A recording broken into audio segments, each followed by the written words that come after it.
बच्चों, welcome back in my YouTube channel Anka education hub और मैं हूं पूनम कौशिक। तो चलिए स्टार्ट करते हैं हमारी हिस्ट्री की क्लास को।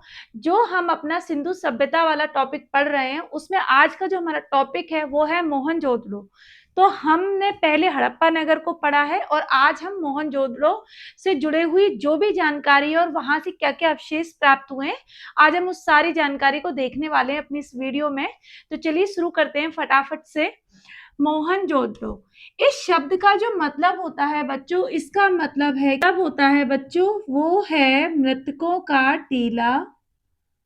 मृतकों का टीला, ठीक है। और ये जो शब्द है मोहनजोदड़ो, ये 3 शब्दों से मिलकर बना है, मोहन जो और दड़ो। ठीक है बच्चों, ये चीज हो गई। अब हम देखते हैं कि मोहनजोदड़ो आज के परिप्रेक्ष्य में जो ये स्थान पड़ता है, कहाँ पड़ता है। तो ये पड़ता है बच्चों पाकिस्तान में। जो मोहनजोदड़ो वाला जो स्थान है आज के समय में हम देखेंगे तो पाकिस्तान देश के अंतर्गत ये आता है। किस प्रांत में है पाकिस्तान के, तो ये सिंध प्रांत में पड़ता है। सिंध प्रांत में किस नदी के किनारे है ये सिंधु नदी के किनारे था। ये वाला नगर भी सिंधु नदी, ठीक है। और ये जो प्रांत है सिंध प्रांत, इसमें लरकाना नामक स्थान या जिला, इसके अंतर्गत ये क्षेत्र पड़ता है। 3 चीजें हो गई इसकी। अब बारी आती है कि मोहनजोदड़ो की जो खोज करी थी या खुदाई करी वो किसने करी। तो सन 1922 यानी कि 1922 ईस्वी में राखल दास बनर्जी द्वारा, राखल दास बनर्जी द्वारा इस स्थान की खोज हुई थी, ठीक है। और हड़प्पा नगर की खोज या किसने करी थी, एक बार आप मुझे कमेंट बॉक्स में कमेंट करके बताएंगे। ये 1 2 3 4 चीजें हो गई। अब जो क्वेश्चन बनता है हमारा टीजीटी का, कोई भी सोशल साइंस का जीके में अगर क्वेश्चन बनता है तो इस प्रकार से बनता है कि जो मृतकों का टीला है इसका क्या मतलब है, या फिर मोहनजोदड़ो को अन्य किस नाम से जाना जाता है, या फिर ऐसी सिंधु सभ्यता के अंतर्गत ऐसा कौन सा नगर था जो 7 बार बना और 7 बार उजड़ा। ऐसा कौन सा नगर था प्राचीन सभ्यता में जहां से हमें चांदी के साक्ष्य मिले हैं, या ऐसा कौन सा स्थान था जहां से हमें 20 कमरों का भवन मिला और उस भवन को किस प्रकार के शब्द से संबोधित किया गया। ये सारी चीजें कहीं ना कहीं घुमा फिरा करके हमसे पूछी जाती हैं, तो हमें ये सारी चीजें पता होनी चाहिए। तो उसी क्रम में हमने एक शब्द सीखा कि मृतकों का टीला, लेकिन इसके और भी बहुत सारे नाम है बच्चों। अगर इसके हम नामों को देखें तो इसको हम प्रेतों के टीला के नाम से भी जानते हैं, प्रेतों का टीला, ठीक है। 2 नाम ये हो गए, 1 2। तीसरा नाम अगर हम इसका देखें तो mount of dead, mount of dead, ये एक अंग्रेजी इतिहासकार थे, उन्होंने इसका नाम दिया। चौथे नंबर पर सिंध का मरुस्थल, सिंध का मरुस्थल भी इसका नाम है शहर का। एक और नाम है सिंध का नखइस्तान, ठीक है। सिंध का नखइस्तान किस स्थान को बोला जाता है, तो वो हमारे मोहनजोदड़ो को ही जाना जाता है। एक है स्तूपों का शहर। स्तूपों का शहर से मतलब कि जहां मृतकों के सिर पाए गए, कपाल खंड पाए गए, उसी को ही बच्चों हम स्तूपों का शहर भी कहते हैं। स्तूपों का नगर या शहर, ठीक है, इस नाम से भी इसको जाना जाता है। तो इतने सारे नामों से हम एक नगर को जान रहे हैं। सोचो कि अगर मिस्र की या मेसोपोटामिया की जो भी सभ्यताएं थी, क्या वहां से इतने अवशेष प्राप्त हुए? नहीं। वो सभ्यताएं भले ही विकसित थी, भले ही बड़े क्षेत्रों में पाई गई थी, लेकिन जितनी प्राचीन, जितनी सभ्यता हमारे देश की थी उसका कोई तोड़ आज तक मिला नहीं, और ना ही ऐसी कोई सभ्यता आज तक उजागर हो पाई है। अब इससे जुड़ा हुआ और एक क्वेश्चन क्या है, एक क्वेश्चन ये बनता है कि उस सभ्यता का नाम बताइए कि जो 7 बार बनी या बिगड़ी। तो 7 बार टूटने, बिखरने, जो भी शब्द आपको अपने एग्जाम में मिले आपको पता होना चाहिए। 7 बार टूटना और बनना, किस नगर के अंतर्गत आता है? तो मोहनजोदड़ो।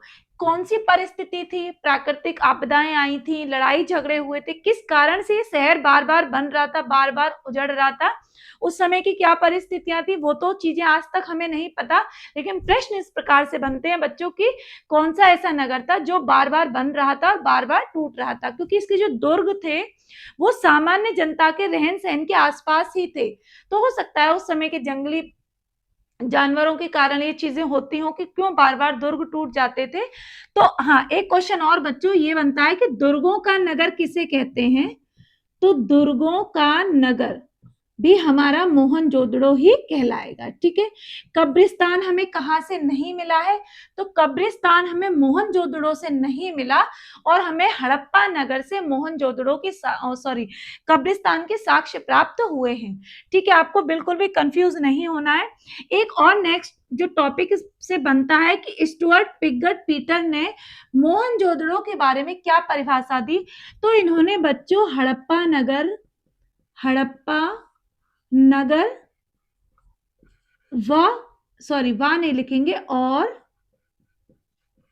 मोहनजोदड़ो दोनों ही नगरों को जुड़वा बहन की संज्ञा दी। किसकी संज्ञा दी? जुड़वा बहन।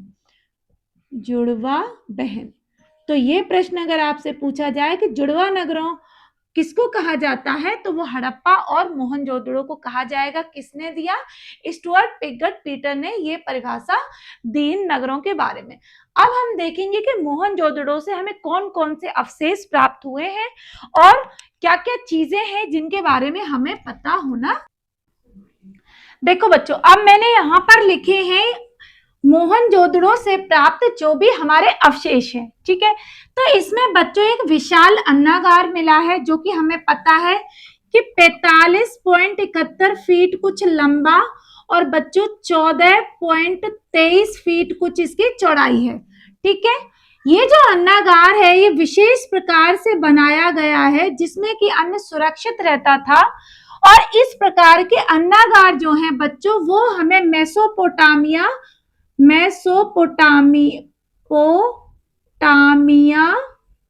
व मिस्र की सभ्यताओं से भी हमें इस प्रकार के साक्ष्य मिले हैं। ठीक है, उसके बाद दूसरे नंबर पर मिला है बृहद स्नागार। स्नागार किस प्रकार से बनाया गया बच्चों कि चारों तरफ से इसमें उतरने की सीढ़ियां थी और जल निकासी के लिए प्रॉपर नाली की व्यवस्था थी, और दूसरी तरफ से इसमें पानी भरने की भी एक बढ़िया तरीके से पानी की व्यवस्था निकालने की और डालने की गई थी। ठीक है बच्चों, इस स्नानागार की लंबाई और चौड़ाई कितनी है ये आप मुझे कमेंट बॉक्स में कमेंट करके बताएंगे। ठीक है, फिर है तीसरे नंबर पे जो एक साक्ष्य मिला है वो है बच्चों कांसे की नृत्य रथ मूर्ति मिली है, कांसे की जो नृत्य की एक वेशभूषा में है। चौथे नंबर पर बच्चों पशुपति शिव की मोहर मिली है। जो मोहर है ये मोहर सदैव हमें देखने में उल्टी लगती है, सदैव उल्टी लगती है ये मोहर देखने में, लेकिन है ये सीधी। तो मोहनजोदड़ो की सभ्यता या शहर से हमें पशुपति शिव की मोहर भी मिली है। इनके बगल में एक देवी भी मिली है बैठी हुई, जिनको कि हम लोग माता पार्वती का दर्जा देते हैं और मानते हैं कि शिव जी के बगल में तो पार्वती जी का ही स्थान होगा। और जो एक अवशेष मिला है बच्चों वहां से एक पुजारी या योगी कह सकते हैं पुरोहित के पत्थर की मूर्ति मिली है, और ये जो पत्थर है ना बच्चों ये सैलखुड़ी का पत्थर है। किसका पत्थर है? सैलखुड़ी का पत्थर है जो ये मूर्ति मिली है वहां से। फिर हमें एक सीप की बनी हुई पटरी या स्केल मिली है मापने के लिए। स्केल का प्रयोग हमेशा मापन के लिए ही होता है। तो मोहनजोदड़ो से एक सीप का स्केल भी प्राप्त हुआ है। हाथी के कपाल खंड मिले हैं या अवशेष कह सकते हैं। जो हाथी के जो सिर का जो कपाल खंड होता है बच्चों ये इस चीज के अवशेष भी हमें वहां से प्राप्त हुए हैं। चांदी के साक्ष्य मिले हैं कि उस समय पर हो सकता है चांदी मोहनजोदड़ो के लोग इस्तेमाल करते हो पहनने के लिए, संचय के लिए, बर्तन बनाने के लिए या कपड़ों में धागों के रेशों में लगाने के लिए। अगर चांदी के साक्ष्य मिले हैं तो इसका बहुत बड़ी मात्रा में उपयोग भी किया जाता होगा उस समय इस सभ्यता में। ठीक है बच्चों, एक जो चीज मिली है बहुत इंपॉर्टेंट और एग्जाम में भी पूछा जाता है कि मोहनजोदड़ो से 20 खंभों का एक भवन प्राप्त हुआ है। क्या प्राप्त हुआ है? एक भवन प्राप्त हुआ है, जिसको कि जो हमारे मैके इतिहासकार हैं, मैके नाम के जो इतिहासकार हैं बच्चों, इन्होंने इस भवन को बाजार की संज्ञा दी है।